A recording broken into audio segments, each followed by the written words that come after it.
नमस्कार दोस्तों, स्वागत है आपका मेरे चैनल KTP क्लासेज में।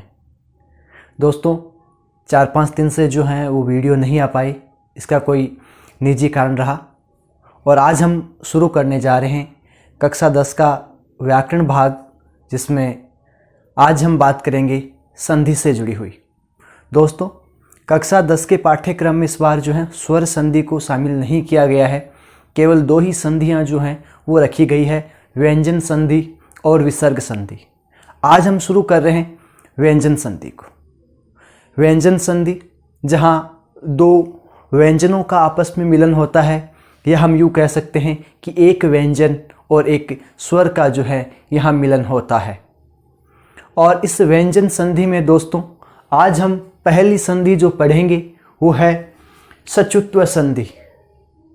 अब कई बच्चे जो है इस सचुत्व संधि में आते ही जो है असमंजस में आ जाते हैं, और इसका कारण ये है क्योंकि उन बच्चों को ये पढ़ाया जाता है स्वर संधि में।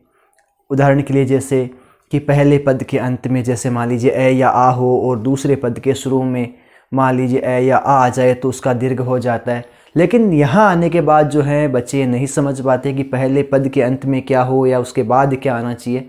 तो इन सारी चीज़ों का जो है आज हम समाधान करेंगे।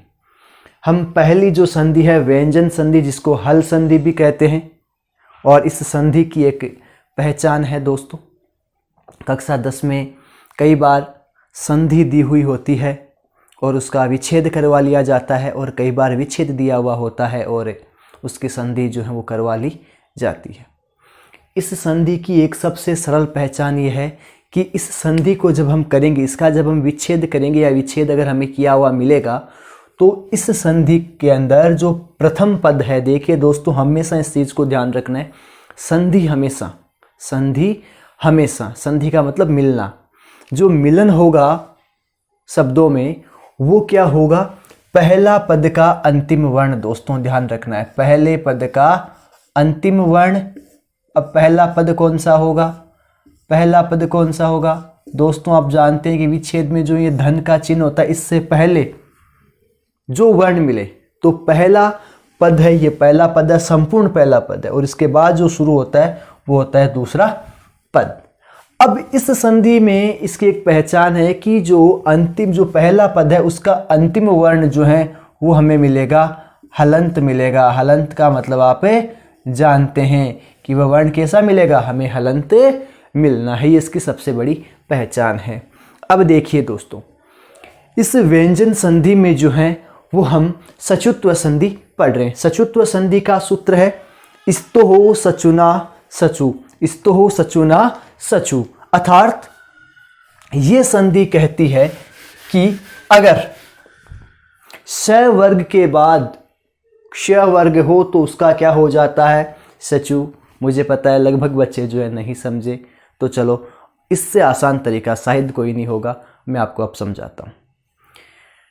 3 प्रकार के जो सकार हैं वो होते हैं। देखिए दोस्तों, ये पहला नेता है, ये पहला सकार है दोस्तों, ये पहला सकार है दोस्तों।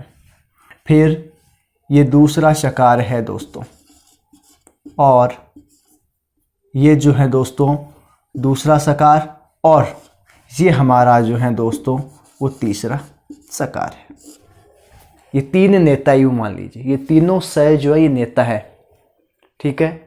अब ये जो क्षकार है इसमें देखिए दोस्तों क्या क्या शामिल होता है, क्ष और पूरा का पूरा तय वर्ग, मतलब तय थ द ध और न, ये पूरा का पूरा सकार हो गया दोस्तों।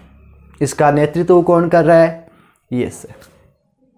और अब जो है ये जो शंकर वाला आपको क्ष दिख रहा है, इसमें कौन कौन शामिल होते हैं, तो ये नेता तो हो गया खुद दोस्तों। इसके बाद देखिए इसमें पूरा का पूरा च वर्ग, च छ ज झ और न्या, ये हो गया इस सकार का। और ये जो शकार है दोस्तों, इसका नेता हो गया ये जिसको आप कहते हैं षटकोण वाला श, और इसके बाद ट वर्ग पूरा ट, ठ, ड, ढ और अण दोस्तों। यहां से मैं 2 संधि दोस्तों आपको समझाने जा रहा हूं। अब देखिए पहला ये सूत्र क्या कह रहा है, सचुत्व संधि दोस्तों। सचुत्व संधि में आपको जो श दिख रहा होगा वो संकर वाला स और आगे आपको च दिख रहा होगा। सचुत्व संधि कैसे होगी, तो सचुत्व संधि कैसे होगी दोस्तों, कह रहा है कि स्तो हो सचुनः सचु अर्थात ये जो स है दोस्तों ये रहा, कह रहा है कि इस स, और देखिए स ये हो गया आपका स, और ये त जो पूरा का पूरा त वर्ग है। तो क्या कह रहे हैं कि ये सकार कौन सा, सड़क वाला, और इसका पूरा का पूरा जो वर्ग है त वर्ग जो है, कह रहा है कि इस सकार के स्थान पर क्या हो जाता है, ये जो जो आपका सकार है वो हो जाता है। कैसे होगा, तो ये कह रहा है कि जरूरी नहीं है कि पहले पद के अंत में ये रहे या दूसरे पद के शुरू में ये रहे, ऐसा कुछ नहीं है। ये कह रहा है कि यह सकार इस सकार के पहले या बाद में हो। अब देखिए और आप कंफ्यूज हो गए होंगे, अब शुद्ध भाषा में समझिए आप। हमारे कहवा को मतलब है कि मान लो पहला पद के अंत में, ठीक है, पहला पद के अंत में चाहिए अंक मायनो कोई भी आ जाए या दूसरा पद के शुरू में आ जाए खटे ब्यास के, ये अगर पहला पद के अंत में आसी जना अमू कोई दूसरा पद के शुरू का मायना अपन मिल जैसी, या मान लो ए दूसरा पद के शुरू में आसी तो ए अपन पहला पद के अंत में मिल जैसी, मतलब ए एक दूसरा के आमने सामने हुसके, ए पहला पद के अंत में भी हुसके तो ए दूसरा पद के शुरू में जैसी। अगर वो दूसरा पद के शुरू में आमू का ही वर्ण आ रही है तो आमू कोई ना कोई वर्ण जो है वो अपन का ही मिल जैसी, वो अपन पहला पद के अंत में मिल जैसी।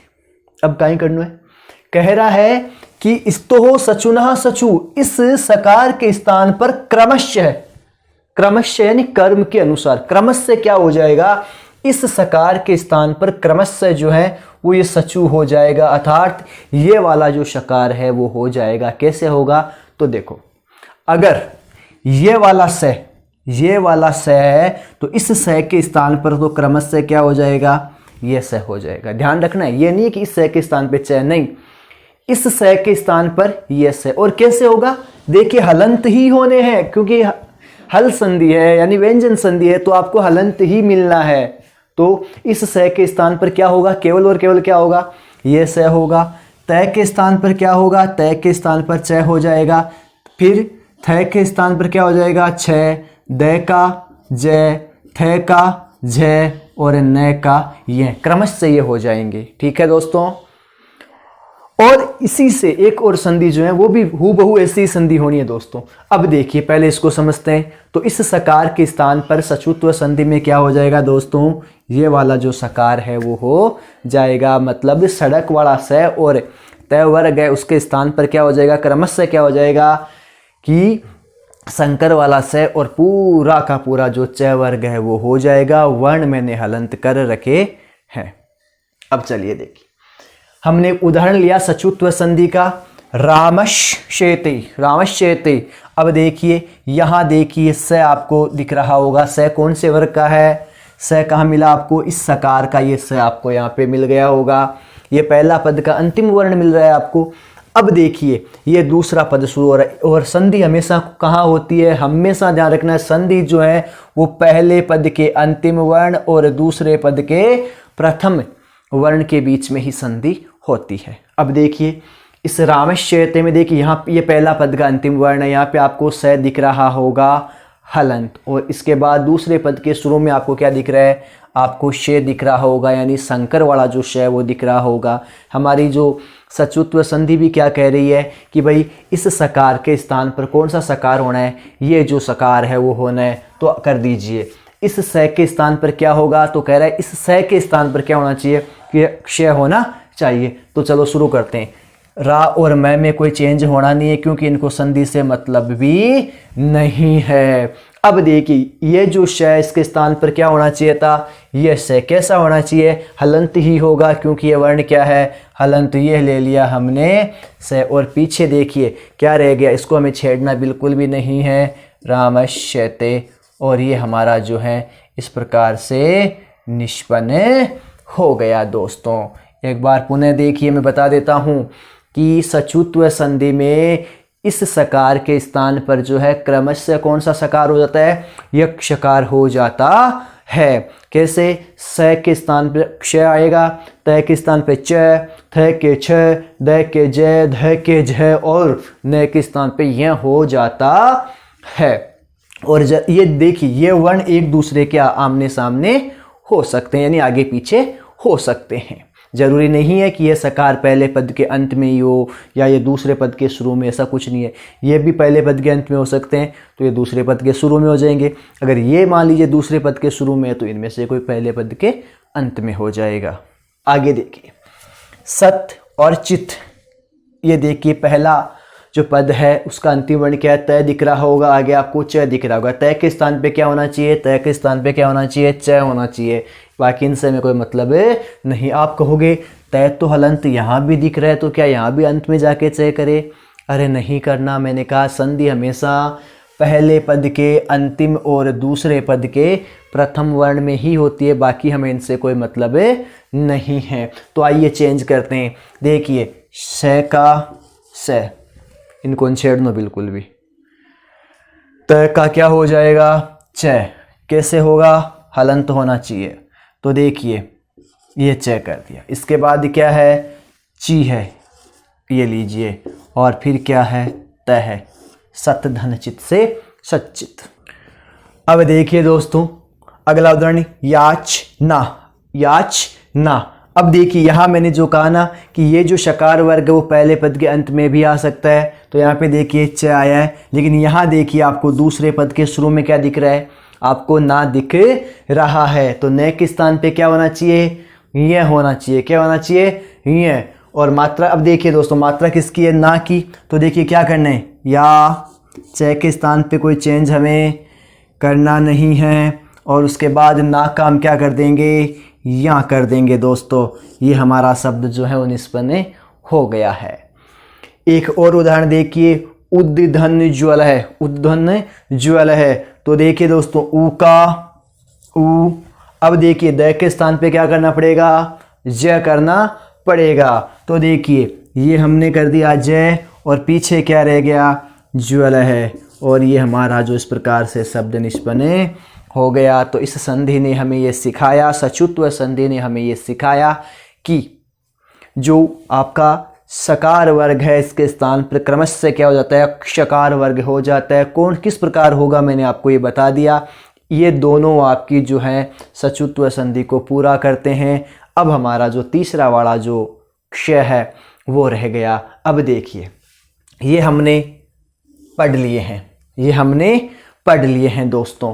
तो अब देखिए दोस्तों, अब हम जो है आगे चलते हैं, और अब हम अभी सकार को छोड़ेंगे नहीं दोस्तों। ये सबका जो है ये इतना भोला भाला है बेचारा कि जो परिवर्तन होता है वो इसके स्थान पर ही होता है। अब अगली संधि है हमारी इष्टुत्व संधि। इष्टुत्व संधि देखिए दोस्तों आपको जो श दिख रहा होगा, ट दिख रहा होगा, इसका मतलब क्ष और ट का योगदान तो होगा ही होगा।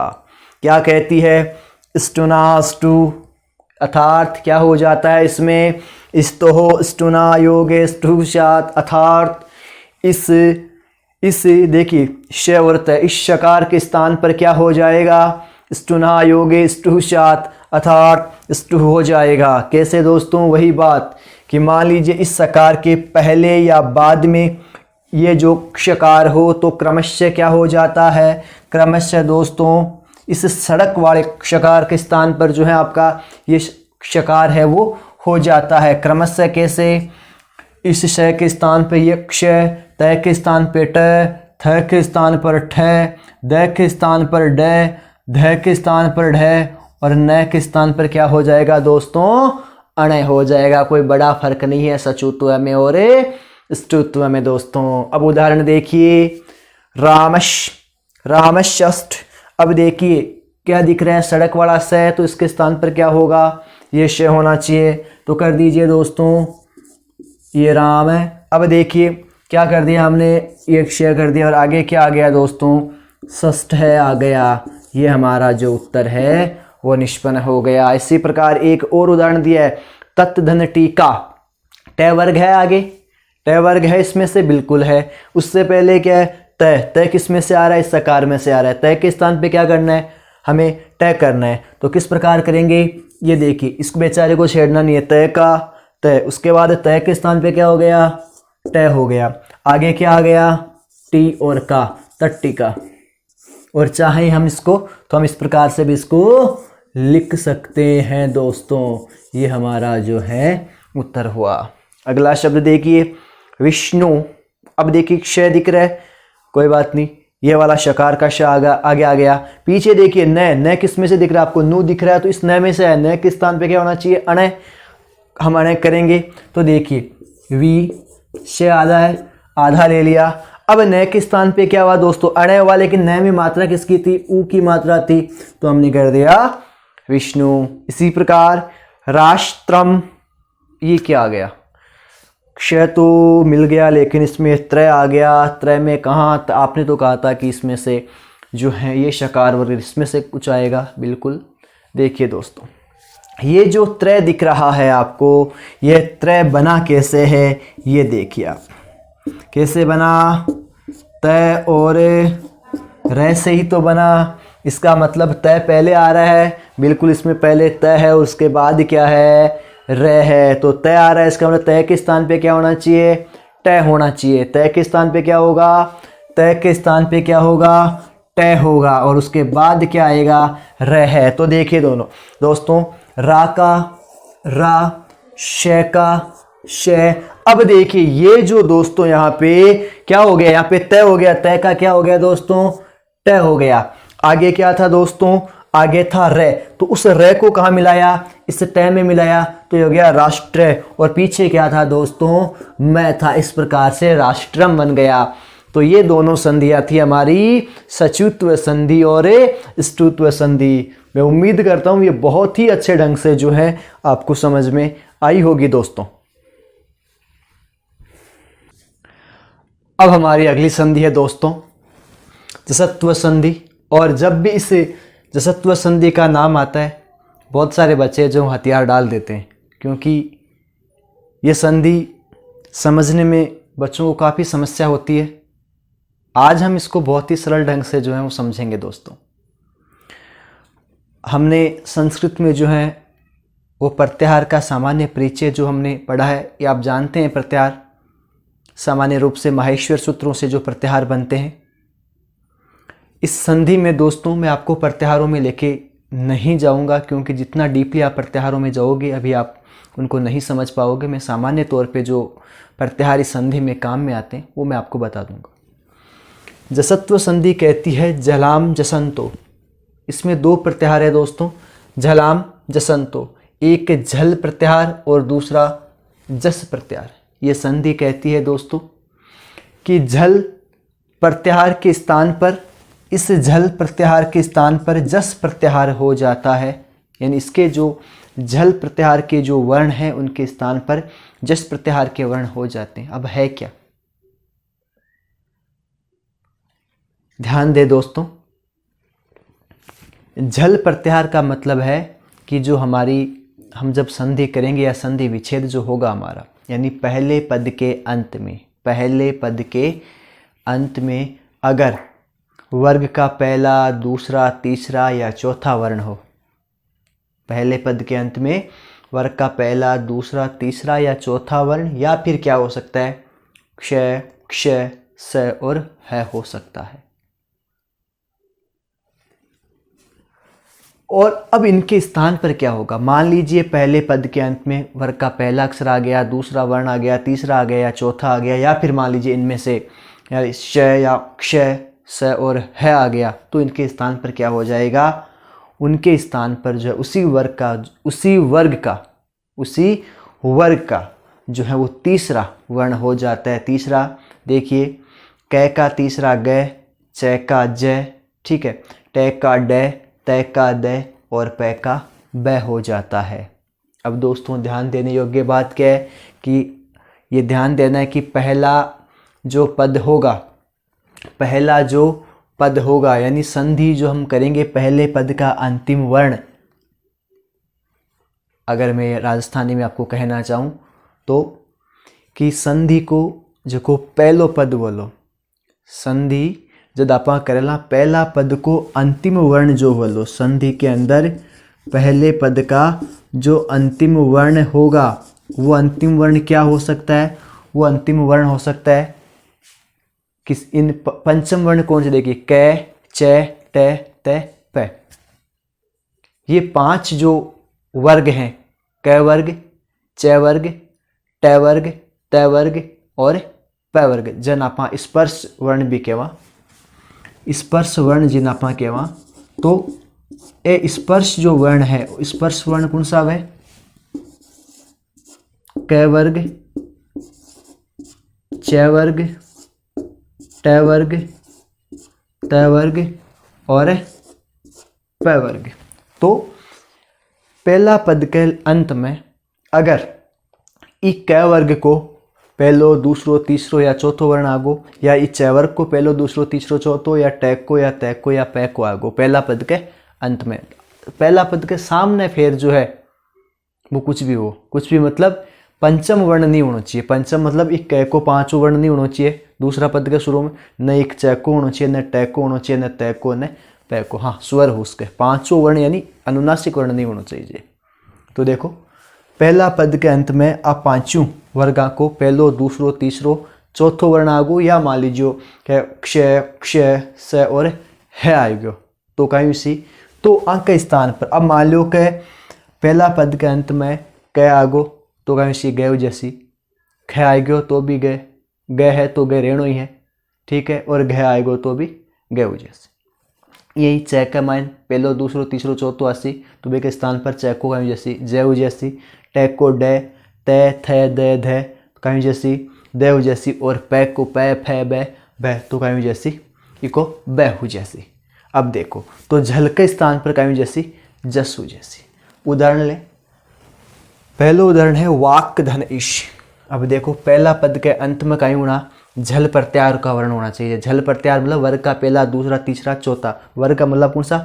क वर्ग, च, ट, त और प के मायनों का पहला, दूसरा, तीसरा, चौथा वर्ण हो सके। तो देखो क मतलब क वर्ग को पहलो ही वर्ण आगो, इसके बाद में कहीं आ रही है ई आ रही हो में क्यों स्वर हो उसके, लेकिन कहीं नहीं होना चाहिए, आ का 5वां वर्ण नहीं होना चाहिए। मतलब जब प को कहीं हुआ अड़े, च को ये, ट को अणे, फिर त को न और प को मैं, ये नहीं होना चाहिए। तो देखो क आयो, क के बाद में अपन स्वर आ रही है, कोई समस्या वो नहीं। क के स्थान पर कहीं सी, क के स्थान पर ई ही वर्ग को कौन सो जैसी, तीसरो वर्ण, तो क को तीसरो कहीं जैसी ग, अर्थात झल के स्थान पर जस की हंसी, जब गढ़ द, ज ब ग ड और द जैसे, जब ग ड द, ज ब ग ड और द। तो देखिए वाक धन ईश, वा का वाह। अब क का क्या होना चाहिए? क का हो जाएगा तीसरा वर्ण क्या है? ग, ठीक है। अब देखिए ये ग क्या हुआ? ग हुआ हलंत, ठीक है। इसके आगे क्या था? ई कौन सी थी? बड़ी वाली। जब ये ई किस में मिली? इस ग यानी इस ग में मिली, तो ग में देखिए मात्रा कौन सी लग जाएगी? बड़ी ई की, और पीछे क्या रह गया? शह। वाक धन ईशह बराबर वागीशह। अगर परीक्षा में मान लीजिए अगर संधि युक्त दे और बोले इसका विच्छेद करो तो देख लेना वाक क के स्थान जो आपका ग है इसके स्थान पे क्या करना है? हमें ग करना है। वाक धन ईशह। अगला उदाहरण दिया अच धन अंत। क्या दिख रहा है? च। इस च वर्ग का पहले होना कौन सा चाहिए? इसके स्थान पे कौन सा हो जाएगा? तीसरा। तो देखिए ए का ए, च। अब देखिए ए का ए और च के स्थान पे क्या हो गया? ज। च के स्थान पे हो गया ज। ज के सेवा हलंत हुआ। अब इसके आगे क्या था? ए था, तो ये ए जो इस ज में आके मिला तो ज क्या हो गया? पूरा, और क्या रह गया बाद में? न और त, अजंत है। इसी प्रकार षट धन आनंद। ट का क्या होना चाहिए? ट ठ ड होना चाहिए। ट का क्या होना चाहिए? ड होना चाहिए। देखिए तो श का श, टे का क्या हो गया, डे, डे कैसे हुआ, हलंत, आगे क्या था, आनन। तो अब देखिए ये आ कहाँ लग गया, इसे डे में लगा, तो क्या बन गया इसका, डा, और क्या रह गया, षडानन है। इस प्रकार से षट धन आनंद से षडानन। अगला जगदीश, जगत धन ईश, जगत धन ईश, तय का क्या होगा, द, देखिए जय का जय, फिर आगे देखिए गय का गय, अब तय का क्या होगा, तय थ द, तीसरा वर्ण क्या है, द, ये हो गया, द कैसे हुआ, हलंत हुआ, आगे क्या थी, बड़ी ई थी, तो ये इसमें मिली तो क्या हो गया, दी हो गया, और जगत धन ईश है, जगदीश है। इस प्रकार से ये जो हमारी जसत्व संधि है वो होती है। मैं एक बार पुनः बता देता हूँ, जसत्व संधि में क्या होता है कि जसत्व संधि में जो पहले पद का अंतिम वर्ण होता है वो क्या होगा, वो इन क से लेके और प, ये 5 जो हमारे वर्ग होते हैं, क, च, ट, त और प, इन 5 वर्गों में से किसी भी वर्ग का पहला, दूसरा, तीसरा या चौथा वर्ण हो सकता है, या फिर क्या हो सकते हैं, या फिर श, क्ष, स और ह हो सकता है। ठीक, अब होगा क्या, अब मान लीजिए कि पहले पद के अंत में क जो वर्ग है उसका कोई पहला, दूसरा या तीसरा या चौथा है, तो उसका तीसरा हो जाएगा, उसके स्थान पर क्या हो जाएगा, उसी वर्ग का तीसरा हो जाएगा। अगर च का मान लीजिए पहला, दूसरा, तीसरा या चौथा है, तो च वर्ग का ही तीसरा हो जाएगा उनके स्थान पर। इसी प्रकार ट, त और प में ये जो काम आएगा। और दोस्तों अब हमारी अगली संधि है व्यंजन में ही, चरत्व संधि। और जब ये संधि आती है तो बच्चे सर पकड़ लेते हैं, क्योंकि हमने जसत्व संधि को बड़ी मुश्किल से याद किया। लेकिन अब इस संधि का क्या करें दोस्तों, ये संधि कहती है खरी, परे, झलाम, चर, चरहेशु, अर्थात ये 3 प्रत्याहारों की बात करती है, खर प्रत्याहार, झल प्रत्याहार और चर प्रत्याहार।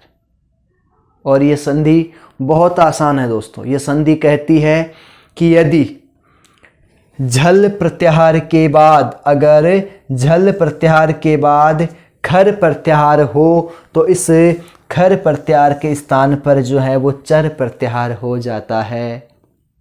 अब क्या करें, कैसे समझें, तो देखिए दोस्तों, पहले ये देखिए कि खर प्रत्याहार क्या है, झल क्या है और चर प्रत्याहार क्या है।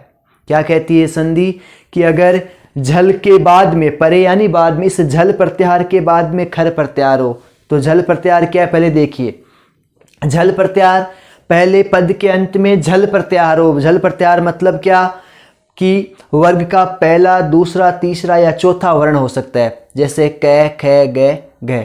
और उसी प्रकार च का पहला, दूसरा, तीसरा, चौथा, ट का पहला, दूसरा, तीसरा, चौथा, त का पहला, दूसरा, तीसरा, चौथा और प का भी पहला, दूसरा, तीसरा, चौथा। या फिर क्या हो सकता है पहले पद के अंत में, या फिर श, क्ष, स और ह हो सकता है।